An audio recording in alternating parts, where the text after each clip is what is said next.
In this video, we will be looking at Tulfo DQ case, binasura, Heidi Mendoza, nilabanan ng mga kakamping, leftist, abandoned ship, at marami pang iba.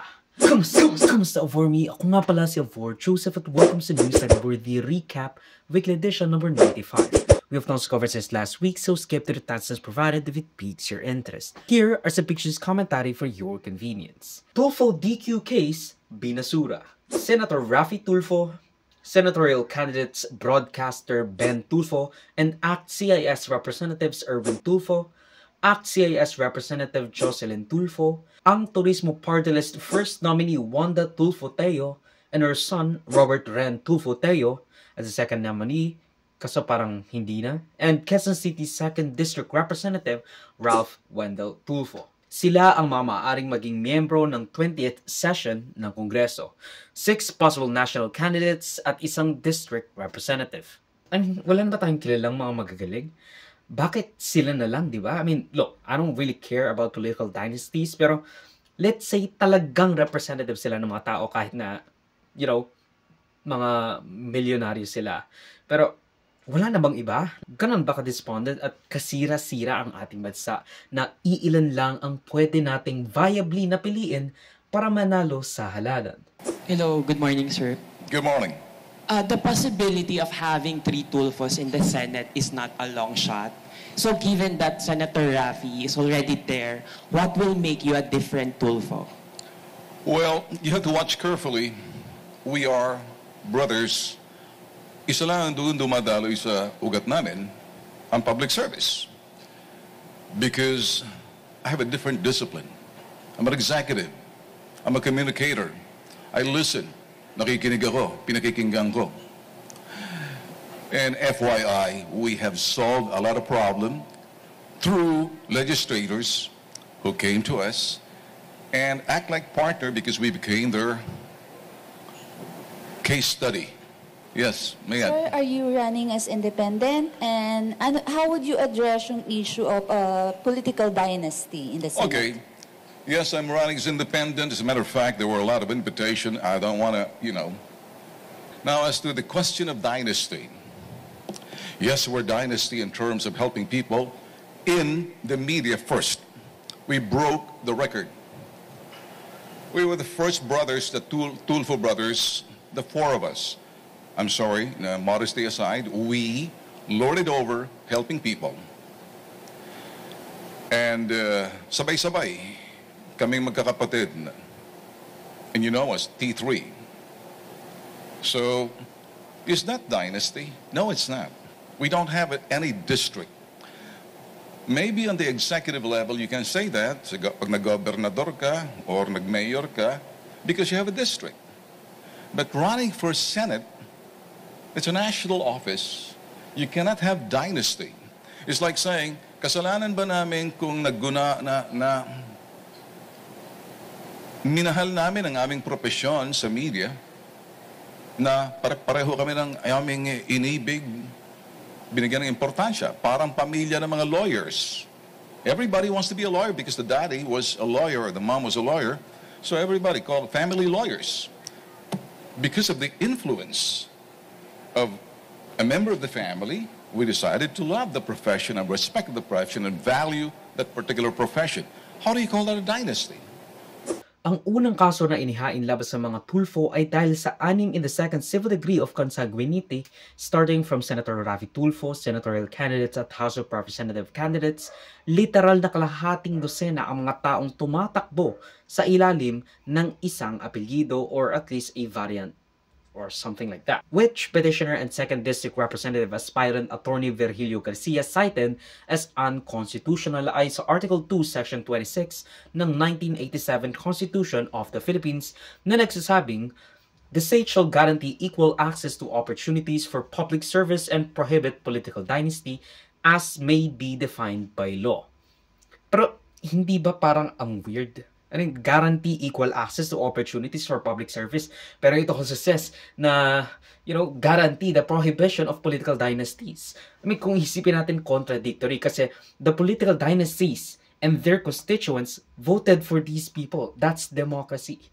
To prohibit political dynasty is to allow everyone to have equal access to opportunities for public service. I mean, if we define public service as just that, elected or unelected office, then it does fall under the umbrella of the aforementioned section of the Constitution.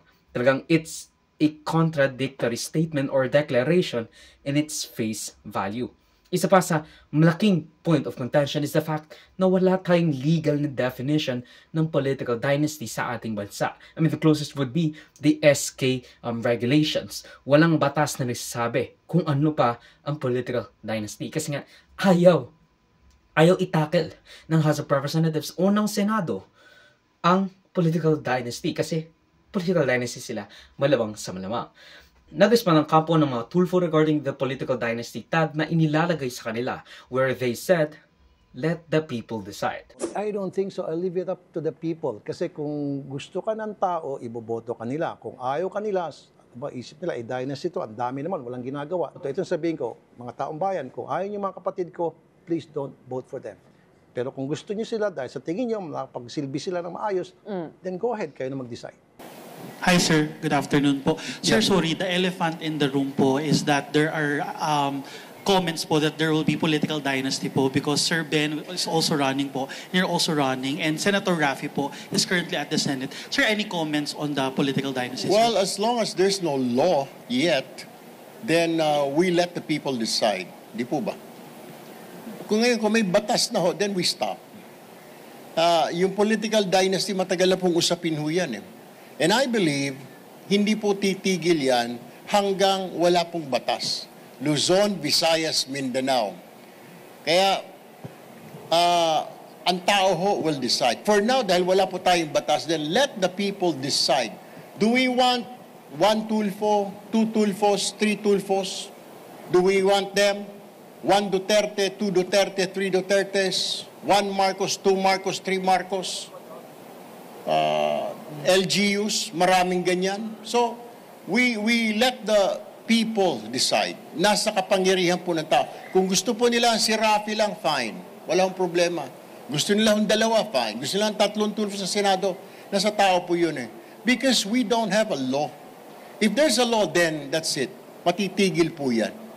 Sir, just a follow-up question, sir, and last from me. Don't you think, sir, parang prone po siya abuse for some family po, na parang na-hold lang nila yung power within their families, especially in the provinces, sir? I cannot speak for the provinces, boss, because I'm not running for the national election. Local elections in the LGU. I'm running po in the national elections. Kaya I cannot speak about abuses po sa LGU. I don't know what's going on down there sa LGU because wala pa po sa amin ang tumatakbo sa local government units.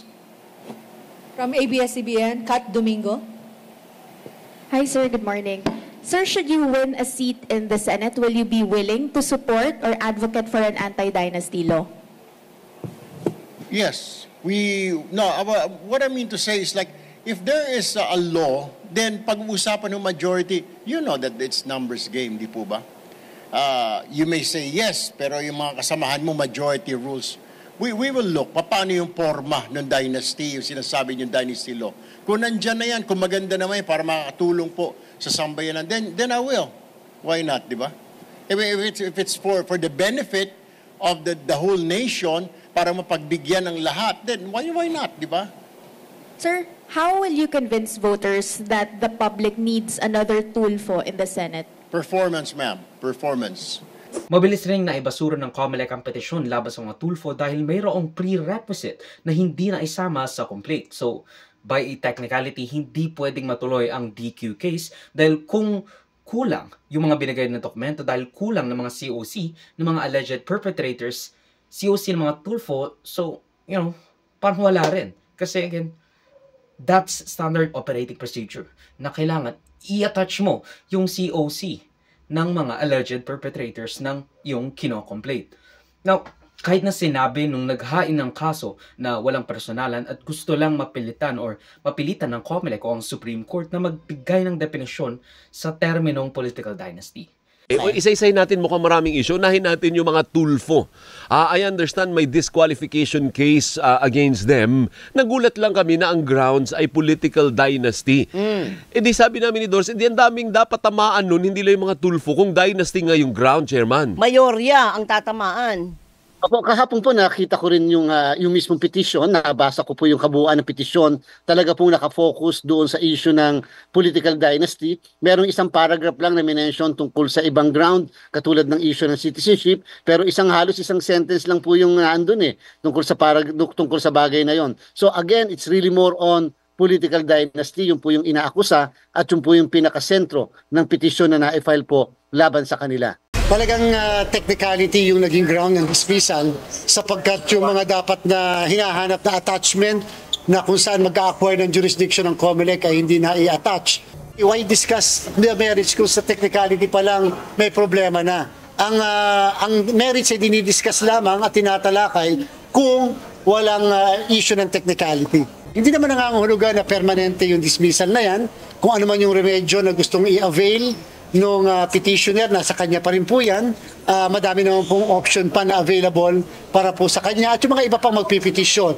Sa isa pang disqualification case naman, this one particularly against the senatorial candidate and CIS party list representative Erwin Tulfo dahil sa kanyang libel conviction noong 2008 na magpapakita raw ng moral turpitude kahit na siya ay nakapagbayad na ng mga fine nito at it has been hindi rin daw siya totoong Filipino citizen dahil siya ay naging US citizen at hindi pa niya nire-renounce sa kanyang citizenship nung siya ay naging miyembro ng US Army kasama na ang kanyang political dynasty tag. Kasi ang bottom line lang naman ho dyan, Sir Johnson, hindi ho tayo makakaupong congressman kung may mga kaso tayo, hindi makakalusot sa COMELEC ho yan. Opo. Ibig lang akong sabihin kasi na-file na ho dati yan Final na ho yan dati. Dahil may mga kumontra para umupo tayo as congressman ng CIS, nakaupo na ho tayo, na-resolve na ho kasi yan. Yan yung dahilan, bakit ho ganong halos sunod-sunod? Actually, dalawa lang naman. Actually, sir, kulang pa ho yan. Ina-expect po natin madami-dami yan hanggang sa election day po yan. Yun nga ho siguro dahil nangunguna ho tayo ngayon sa mga surveys which pinasasalamat ko sa Panginoon Diyos. Pangalawa po doon sa mga tao po na... Pero again, mayroong nakitang butas ang COMELEC. Ang CIS, the operating or standard operating procedure, kailangan mong bigyan ng kopya ng iyong complaint ang akusado. Pero hindi niya nabigyan ng kopya sa Erwin Tulfo, kaya ibinasura rin ito ng COMELEC. It's evident that the Tulfos will be a huge part of the 20th Congress and people have been trying to disqualify their run in the Senate and House of Representatives. I mean, why are they mucking up their disqualification cases by either forgetting to include the COC of the Tulfos or the Tulfo candidates or not sending the concerned candidates their complaint? Kaya, again, binabasura ng COMELEC kasi standard operating procedure yun na dapat bibigay mo sa kanila yung COC ng mga kandidato na kinocomplain mo or that they will be sent yung mga kinocomplainan mo ng kanilang kopya ng complaint. Apparently, those are standard operating prerequisites, procedures to be followed. Pero bakit hindi nila magawa? Bakit hindi nila masiguro na their DQ case won't be judged against by a technicality? I mean, is this a psyop to legitimize the Tulfos and defeat any political dynasty accusations levied against them? For people to think na they've triumphed and was proven right by the COMELEC when in reality, it's all just technicalities. I mean, ang weird lang. And even if we remove political dynasties, other popular people and their cronies will just be replaced by more padrino system. We need the voters to vote these dynasties out of power. Hindi natin pwede or kahit anong gawin natin.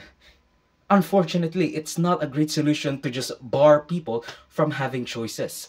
They have to know what is a great choice and what are not, and then choose the great choice. Choose the good choice instead of whatever bad choice we think is. Heidi Mendoza, cancelled ng kakampings. Gaano ba dapat kaperpekto sa ating ideals ang isang kandidato para suportahan? Kailangan ba lahat ng ating gusto ay sang-ayon ang kandidato para ikampanya ng house to house? Bakit ba kada mali o hindi pagkakaunawaan ay dapat na nating talikuran when just a few minutes ago, they're on top of our list. A week or so ago, kinuha sa mga pumuntang tumatakbong senador ang kanilang mga opinyon sa issue sa UP Diliman sa pangunguna ng tinig ni Plaridel, the official student publication of UP College of Media and Mass Communication. A torrent of people na nooy sumusuporta sa dating COA auditor dahil nga in-endorse siya ni VP Lenny Robredo, former VP Lenny Robredo, pati ng mga posthumous findings ng mga admiration ni dating Senador Miriam Defensor Santiago. A torrent of people na nooy sumusuporta sa dating COA auditor Heidi Mendoza are turning against her dahil sa kanyang qualified no sa same-sex union at SOGI bill. Kasama na ang kanyang no vote sa abortion. I mean, imagine that. All of the praise she got from people, paghalongkat ng kanyang mga achievements, pagbibista ng katiwalian, even a pre/technically posthumous endorsement of the late glorified Senator Miriam Defensor Santiago. She was endorsed by Mama Lenny, pero biglang nawala ang lahat ng suporta dahil sa kanyang no votes or even qualified no votes sa same-sex union at SOGI bill.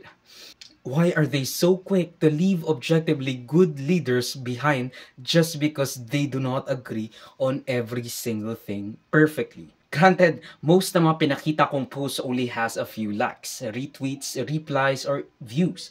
Pero it's a symptom of a much larger at dangerous na precedent kung saan kailangan perpekto at completely align ang ating mga iboboto.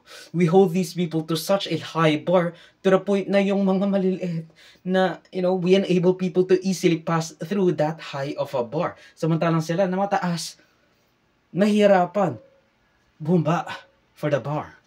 Okay, that doesn't really make sense as an analogy, but you get what I'm trying to say. Now, when they found out na Heidi isn't one of the Risa Ontiveros or AOC types of people, they lashed out sa SOGI and abortion stance niya. This is why we can't have nice things. I mean, you shouldn't just withdraw your support because they didn't agree with you on literally everything you stand for. Liberals and pseudo-leftists want everything to work perfectly, instantly, and without much friction. But that's not reflective of what governing is, especially when trying to revert back to the center after this much corruption, logical, political, and economically. Systematically entrenched ang mga ito, at kailangan natin unti-unting i-push to the center. Kasi matagal na tayong nasa kanan. Pumunta ang ating politika sa kanan at otoritarian. Ang kailangan natin ay isang steady na kamay, steady na course of action, at higit sa lahat, ease the Filipino people to a much more centrist and eventually leftist candidates. Unti-untiin natin, wag i-push ang mga bagay na hindi magpapanalo sa mga objectively better candidates. I mean, politics is just a game. Politics is a game. At kailangan natin gawin ang lahat para little by little, we can push for SOGI or abortion or divorce without much friction or head turns. We first need for people in the seat of power to normalize acceptance and open-mindedness sa mga ganitong bagay. They don't have to agree or fervently agree on these things. Pero just the open-mindedness at saka yung acceptance. A air of acceptance and basically kindness.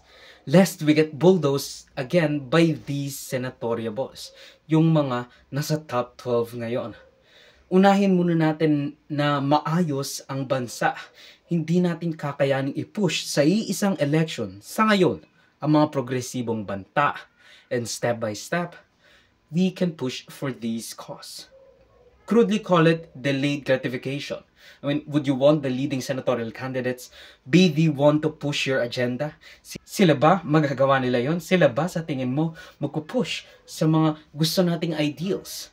At least with these people, we can guarantee to move in the right direction kahit na hindi tayo nila dalhin sa gusto nating destinasyon. Kaya tayo natatalo ng kadiliman at kasamaan Lagi tayo nag-aaway, infighting, political infighting. I mean, yes, your rights are not just political points, but bear with those qualified to implement and push for reforms and better the country first. Further progress will come soon thereafter. Magandang umaga, magandang tanghali sa inyong lahat. Ako po si Heidi Leose Mendoza. May asawa, ina ng 3 anak, taga-Tayabas, Quezon. Ako po ay nahirang na commissioner ng Commission on Audit at nahirang din po at napagkatiwalaan bilang Undersecretary General ng United Nations Internal Oversight Services. Marami na pong nagsabing lalabanan ang katiwalian. Marami na rin pong nagsabing minamahal ang bayan.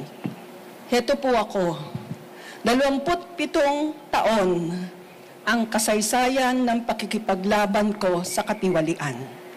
Kayo po ang saksi. Ilang ulit po akong nalagay sa headline. Hindi lamang po ito pagsasalita. Ito po'y pagtayo. Ito ay pagtindig sa aking pinaniniwalaan at ipinaglalaban. Nung bumalik po ako sa New York noong 2018, nag-isip po ako ng paraan kung paano patuloy na mag-aambag.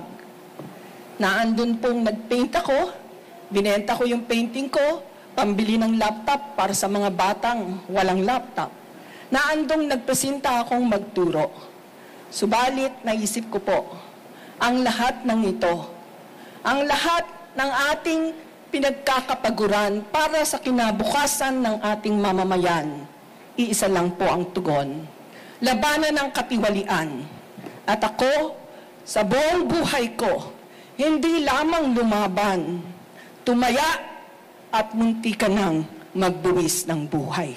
At yan ang puterbosong news and worthy recap weekly edition for roughly the 3rd week of March 2025. Buksit more top center corrections to balitas if you feel I must present them in any way. Salamat sa panonood, baka bang for me, like, subscribe, and follow my links in socials and over choose that will be linked down below. So suitably, of course. Paalam.